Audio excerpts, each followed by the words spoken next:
Amados irmãos, a paz do Senhor.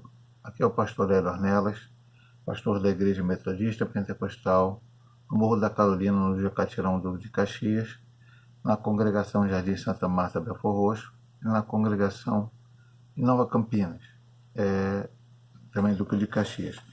Estou aqui para ministrar mais uma aula da Escola Dominical, nesse segundo trimestre do ano de 2021. Esse trimestre nós temos como tema dons espirituais e ministeriais, servindo a Deus e aos homens com poder extraordinário. E hoje, continuando as aulas sobre dom ministerial, vamos ver o ministério de pastor, lição de número 9. Textual: eu sou bom pastor dá sua vida pelas ovelhas. João 10, 11. Verdade prática: por meio do ministério pastoral, conduzimos as ovelhas ao Supremo Pastor Jesus Cristo. O texto bíblico em classe se encontra em João, capítulo 10, versículo 11 e 14, Tito, capítulo 1, versículo 7 a 11, e 1 Pedro, capítulo 5, versículo 2 até o versículo 4. João 10. Eu sou bom pastor dá sua vida pelas ovelhas. Eu sou bom pastor e conheço as minhas ovelhas, e das minhas sou conhecido. Tito, capítulo 1. Porque convém que o bispo seja irrepreensível como despenseiro da casa de Deus, não soberbo, nem iracundo, nem dado ao vinho, nem espancador, nem cobiçoso e trope ganância, mas dado à hospitalidade, amigo do bem, moderado, justo, santo, temperante, retendo firme a fiel palavra que é conforme a doutrina, para que seja poderoso tanto para demonstrar com a sã doutrina, como para convencer os contradizentes. Porque há muitos desordenados, faladores, vãos e enganadores, principalmente os da circuncisão, aos quais convém tapar a boca, homens que transtornam casas inteiras, ensinando o que não convém por torpe ganância. 1 Pedro 5. Apacentai o rebanho de Deus que está entre vós, tendo cuidado dele, não por força, mas voluntariamente, nem por torpe ganância, mas de ânimo pronto, nem como tendo domínio sobre a herança de Deus, mas servindo de exemplo ao rebanho. E quando aparecer o sumo pastor, alcançareis a incorruptível coroa de glória. O objetivo geral do autor é refletir sobre a missão de um pastor, e os objetivos específicos confirmar o papel fundamental de Jesus como sumo pastor, elencar as características de um verdadeiro pastor e conscientizar a respeito da missão do ministério pastoral. Vamos ao comentário, que a introdução diz: ser pastor sempre foi uma tarefa árdua. Muitas são as demandas internas e externas da igreja local, entre elas o cuidado com as pessoas do rebanho, visita a enfermos, questões relacionadas à administração eclesiástica e constante desafio de se dedicar à oração, à pregação e ao ensino da palavra de Deus. O dia a dia pastoral é desafiador a quem é vocacionado por Deus para apacentar. Somente pela graça e o amor do Pai é possível encarar com tão grande responsabilidade. Por outro lado, uma liderança madura e servidora é imprescindível ao desenvolvimento da igreja local. Assim, a lição de hoje abordará esse importante ministério. Então, ele fala que ser pastor, a primeira frase da introdução, é uma tarefa árdua, ou seja, uma tarefa difícil. E por que isso? Há muitas demandas, há muitas coisas que o pastor precisa fazer. Sabemos que é o principal, que é apacentar, nós vamos ver aqui durante a lição, né? Apacentar, cuidar das ovelhas, comparando com o pastor de ovelhas, de animais, né, em Israel, né? Por isso foi usado essa ilustração, né? Muitas vezes na Bíblia Sagrada, chamando-se de pastor, comparando com o pastor de ovelhas, levá-la a verdes pastos, águas tranquilas, tudo aquilo que é orientá-la, né, com a vara e com o cajado, como está no Salmo 23. Então ele diz aqui, cuidar com as pessoas do rebanho. visita enfermos. Questões relacionadas à administração eclesiástica e constante desafio de se dedicar à oração, pregação e ensino da palavra. Então, é uma tarefa árdua, mas nós vamos ver, entender e compreender que aquele que recebeu o dom ministerial para ser pastor, aquele que recebeu a chamada, a vocação de Deus, com a ajuda do Espírito Santo, poderá verdadeiramente cumprir esta tarefa. Por isso ele diz, somente pela graça e amor do Pai é possível encarar tão grande responsabilidade. Vamos agora para o ponto 1. O ponto 1 vai dizer, Jesus, o sumo pastor. Jesus é o pastor supremo. A expressão grande pastor das ovelhas, que aparece em Hebreus 13:20, refere-se diretamente à sublimidade do Senhor Jesus como pastor no Novo Testamento. Então, vamos ler aqui Hebreus capítulo 13, versículo 20. Hebreus 13, 20.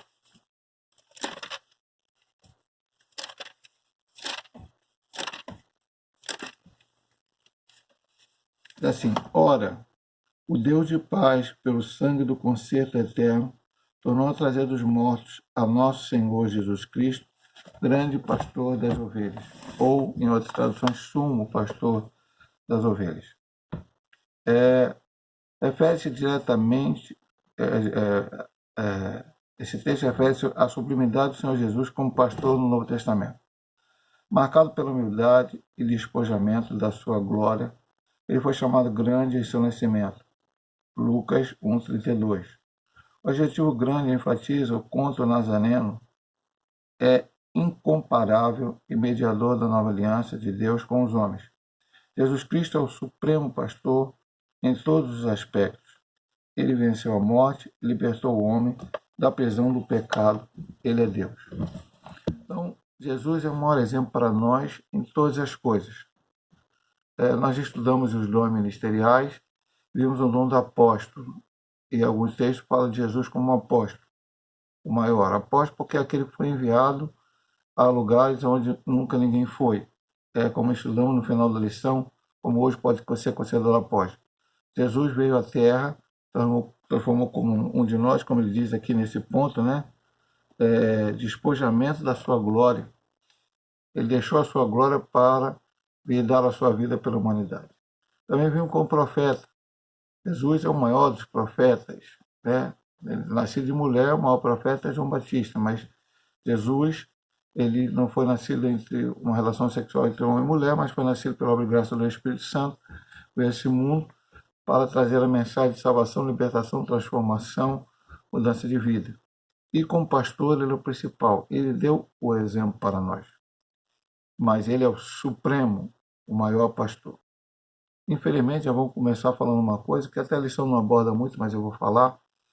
Alguns ramos do cristianismo, vamos dizer assim, se podemos chamar de cristianismo, dizem que não pode haver pastor. Pastor, eu já ouvi isso de alguma pessoa de uma outra, largamente igreja, né, vamos dizer assim, que pastor é cão, não sei o que lá, outras coisas, baseado lá nos textos de Jeremias, exatamente para os pastores de Israel, que os falsos pastores, né, aqueles que não apacentaram verdadeiramente o rebanho de Israel, lá no Antigo Testamento, no tempo dos reis, em outros momentos.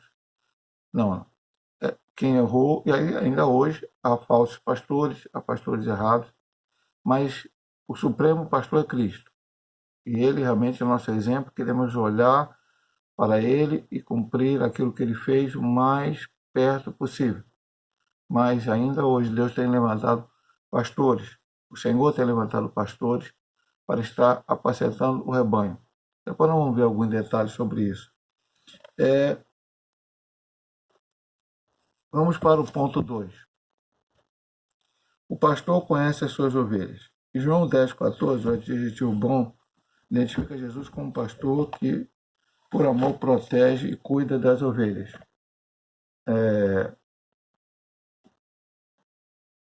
João capítulo 10,14 foi da nossa leitura introdutória, leitura bíblica em classe. Jesus disse: eu sou o bom pastor e conheço as minhas ovelhas e das minhas sou conhecido. Então, o adjetivo bom identifica Jesus como um pastor que por amor protege e cuida das ovelhas. Ele pertence, por isso ele é bom pastor. Tal expressão designa ainda a intimidade entre o sumo pastor e suas ovelhas. Esta não ouve a voz de outro pastor. Bondoso Salvador conhece a sua igreja por inteiro e se relaciona com cada membro. João 10, 5 e 15. A ovelha animal tem uma característica muito importante. Eu já ouvi uma ilustração, já li uma ilustração, eu acho que eu já ouvi também alguém contando na igreja, sobre 3 pastores juntos com as suas ovelhas. Pastor, ovelha animal. E aí as ovelhas estavam ali, todas, acho que bebendo no bebedouro juntas. E alguém chegou e falou: como é que vocês vão saber depois qual ovelha é de quem? Aí eles falaram assim: faz o seguinte, chama as ovelhas. E aquele pastor chamou, aquele homem chamou, melhor dizendo, e nenhuma ouviu. Então um dos pastores levantou e chamou suas ovelhas. Rapidamente as suas ovelhas saíram do bebedouro e vieram ao seu encontro. E depois o segundo pastor chamou as suas ovelhas, e as ovelhas que eram dele vieram ao seu encontro. E depois o terceiro pastor fez a mesma coisa. O supremo pastor é Cristo. As suas ovelhas conhecem a sua voz. E qual a principal maneira de conhecer a voz de Cristo? Ter comunhão e intimidade com ele. Por isso ele diz aqui, ó, o bondoso Salvador conhece a sua igreja por inteiro e se relaciona com cada membro. Recentemente eu preguei na igreja, e aí quinta-feira eu citei na hora da minha oportunidade, eu preguei no domingo passado, Salmo 40. Salmo 40, no versículo 1, ele tem uma palavra maravilhosa para nós. Falando de Deus, mas Jesus também é Deus, assim como o Pai e como o Espírito Santo. Então olha só o que o salmista diz. Esperei com paciência no Senhor e ele se inclinou para mim.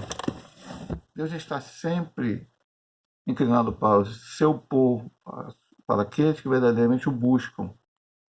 Lá no Éden, o Senhor se inclinou para Adão e Eva, mesmo ele em pecado. O Senhor se inclinou para Israel quando ele clamou no Egito. E assim vai por diante. Então Deus quer relacionamento com o seu povo. E nós precisamos buscar relacionamento com Deus. Como assim, pastor? O crente tem que estar sempre orando, falando com Deus, e ouvindo Deus falar ao seu coração.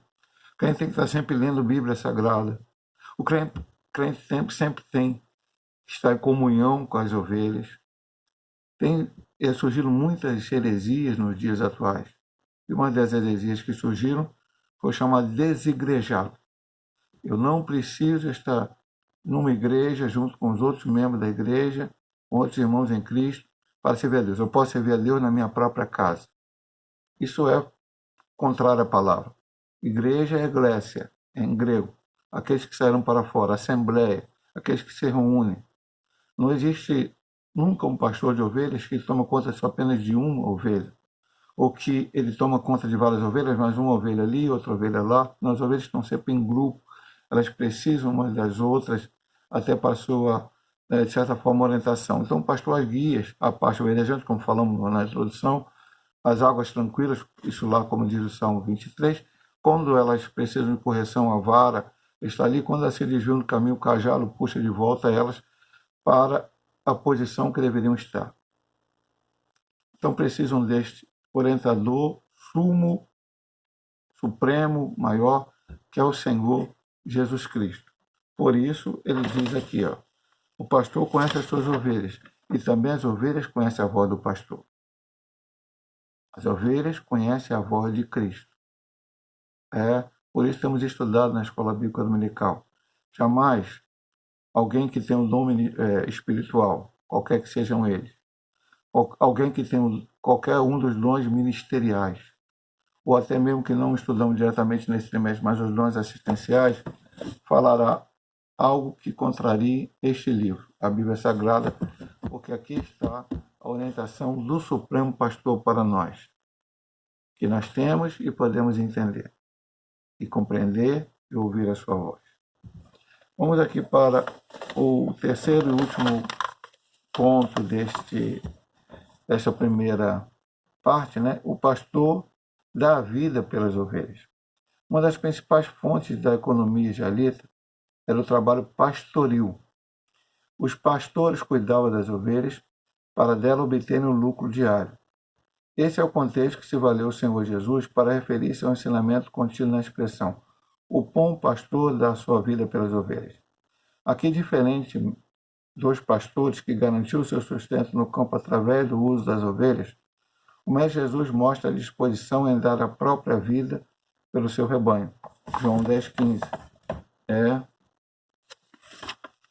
Acho que aqui na nossa introdução não temos esse não temos. Então eu vou ler aqui para você. João 10,15. Sempre repetindo para os irmãos que esse é um estudo bíblico. Estamos estudando uma lição escrita por um autor, mas que ele cita a Bíblia direto, para que a gente possa aprender.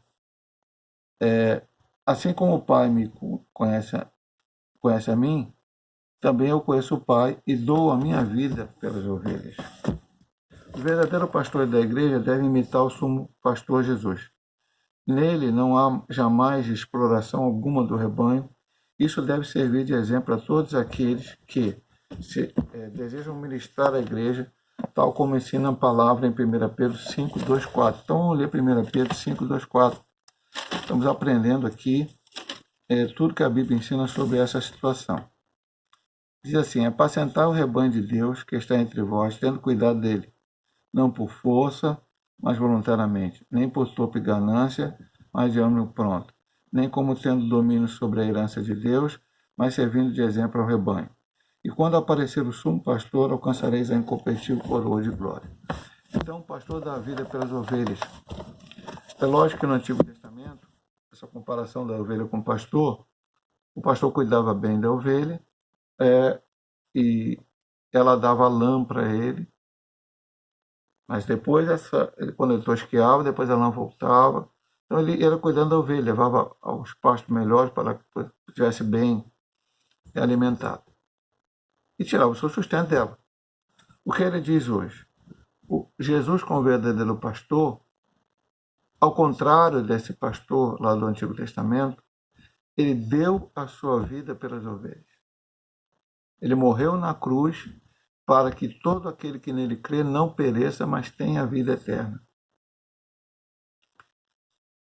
Ele se dedicou durante o seu período aqui na terra, antes de morrer na cruz para trazer a salvação, ensinar um grupo de homens, discípulos, porque ele também ensinou os discípulos, e depois de um tempo os 12 que ele escolheu como apóstolos, como estudamos há 2 lições atrás, para que fossem pregar a palavra de Deus. Então, Jesus, ele ensinou, ele se dedicou, ele entregou por fim a sua vida, dando exemplo para nós. Dando exemplo de como deve ser o verdadeiro pastor, porque depois nós vamos ver aqui, durante a lição, o pastor como dom ministerial. Aqui ele está falando, pastor, por que eu tenho que ler esse ponto? Por que eu tenho que entender Jesus como verdadeiro pastor? Aqueles que receberam o dom ministerial de pastor, não são todos, a Bíblia diz que nem todos na igreja vão ser pastores, como nem todos vão ser profetas, nem todos vão ser doutores, nem todos vão ser apóstolos, nem todos vão ter o dom de curar, nem todos vão ter o dom de profecia, nem todos vão ter o dom de língua, enfim. Deus quer fazer a sua obra, ele escolhe homens, capacita-os, homens fiéis, para que possam fazer a sua obra. E o chama para tal, e dá condições para ele fazer. Aí eu recebo o dom ministerial do pastor. Qual o exemplo que eu tenho que olhar? Jesus Cristo. Por isso, é o primeiro ponto dessa lição. Vamos aqui para o ponto 2, a primeira subdivisão. As características do verdadeiro pastor. Um caráter íntegro. Entre outras coisas, o exercício pastoral envolve a aptidão para ensinar, aconselhar e comunicar-se de forma clara com a igreja local. Porém, essas características não são validadas se o caráter do pastor não for íntegro. Uma das piores queixas que se pode ouvir acerca de um ministro é que sua palavra pastoral não se coaduna com a sua vida. Como pode o líder falar sobre honestidade, ser desonesto, de simplicidade, mostrar-se manjador, de humildade e comportar-se soberbo? A melhor palavra pastoral é a vida do pastor em sintonia com a mensagem do Evangelho que ele proclama, e aqui ele cita Mateus 7, 24 a 27, e 23, do 12 a 36. Mateus 7 fala do fruto, pelo fruto conhecerei. Então, meu amado irmão, vamos falar primeiramente de nós como cristãos. Perfeito? Eu sempre digo isso na igreja. Nós pregamos mais com as nossas atitudes e ações do que com a pregação mesmo, falar, abrir a Bíblia e explanar o texto. Por quê? Porque o mundo está olhando para nós, está olhando as nossas ações e nossas atitudes.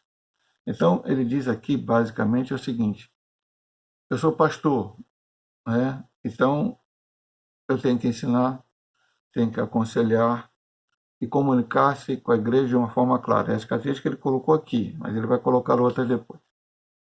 Agora, isso aqui não será válido, as pessoas não verdadeiramente entenderão como verdadeiro se o meu caráter não for íntegro. Pastor, mas o pastor também não falha? Falha, meu irmão. Todos os seres humanos são falhos. Não procure achar alguém 100% correto, a não ser Cristo Jesus. Mas, o que ele está dizendo aqui, e nós sempre no início da lição, eu tenho que procurar estar o máximo como aquele que imita Cristo, faz o máximo que Cristo fez. Por isso ele dá um exemplo aqui. O pastor fala de honestidade na igreja. Meu irmão, você tem que ser honesto, tem que cumprir a sua... Por exemplo, eu vou dizer aqui um exemplo, né? O crente não pode ter um gato na sua casa, gato no sentido de gato de luz, gato de net, gato disso, em vez de pagar a conta, respectivamente, do que for, ele vai lá e coloca o negócio. Isso é verdade, o pastor tem que pregar isso. Mas, de repente, o crente vai na casa do pastor e vê que o pastor tem um gato de luz, um gato de água, um gato de net, um gato de qualquer coisa. Ou seja, está sendo desonesto com a sociedade, com o governo. Então, não dá para ser pastor dessa maneira. Não pode. O pastor tem que ser honesto em tudo. Eu dei um exemplo, mas poderia dizer tantos quanto os outros exemplos poderiam se dar. O pastor fala de simplicidade. E é uma característica também que o crente não é mesmo, que Cristo se despojou da sua glória. Cristo desceu a esse mundo. Cristo ele tinha que fazer a obra, dar a sua vida, ele fez. Né? Então o pastor vai falar de simplicidade. E os crentes vivem uma vida simples. Aqui não estou falando que o crente não pode comprar isso, não estou falando isso não, mas é uma vida de simplicidade. Não ser esbanjador, gastar dinheiro naquilo que não é bom, como diz Isaías lá, gastar dinheiro em coisas supérfluas. E quando vão ver a vida do pastor, o pastor está ostentando, o pastor está... Não. Então ele não está... Eu estou dando o exemplo aqui da lição. Ele fala de humildade. E humildade é uma característica importante para todo cristão. Mas o pastor é soberbo. O pastor não é superior a ninguém. O pastor é alguém chamado, como nós vimos aqui, dons espirituais e dons ministeriais. Quem recebeu os dons espirituais, quem recebeu os dons ministeriais, seja ele qual for, é para servir aos homens e servir a Deus. Estamos aprendemos no trimestre passado, estamos aprendendo essa lição. O pastor tem ali a sua responsabilidade, então, vamos dizer aqui, a lição vai. Ele precisa ser respeitado pelas ovelhas, precisa ser ouvido, sim, mas tem que ter simplicidade, humildade. E, às vezes, não tem. Então ele diz, a melhor palavra pastoral é a vida do pastor em sintonia com a mensagem do Evangelho que ele proclama. Se ele proclama a Bíblia Sagrada, se ele proclama o Evangelho de Cristo e vive esse Evangelho, este é o maior, a maior palavra, né? O maior exemplo que ele pode dar para as suas ovelhas. As pessoas seguem mais o que elas veem do que elas ouvem. Então, se ela vê em você um ótimo exemplo, ela vai ter a tendência de viver a sua vida através desse ótimo exemplo. Meus amados irmãos, comumente nós estudamos no primeiro vídeo, o irmão sabe que são 2 vídeos, o ponto 1, a introdução e o ponto 1. Hoje nós estudamos a introdução, o ponto 1 e o ponto 2, a sua primeira subdivisão. No segundo vídeo, nós vamos estudar o ponto 2, a partir da segunda divisão, o ponto 3 e a conclusão.